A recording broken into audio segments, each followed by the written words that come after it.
అందరికీ నమస్కారం అండి.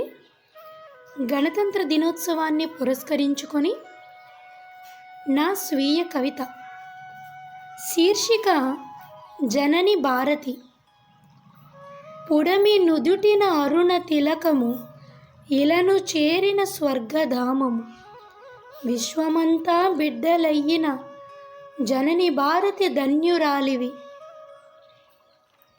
వెన్ను చూపని వీర హృదయులు, తెగువు చూపిన ధీర చరితలు, కత్తి పట్టిన వీరనారులు, రొమ్ము చూపిన సాహసవంతులు, విలువలెరిగిన సుశీలులు, త్రివర్ణ పతాక తేజస్సు, మూడు తలల సింహపు సౌరు, నిత్యహారతి నిచ్చు గీతం.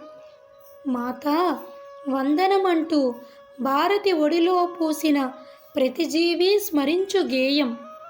భిన్న వర్ణాలు ఏకమై ఇంద్రధనస్సులా శోభిల్లే దివ్య తేజోమయి, జగతి సింహాసనాన్ని అధిష్ఠించిన శక్తిమయి, సృష్టి తలవంచి నమస్కరించే సంస్కార గోపురం దేశమాత రూపం.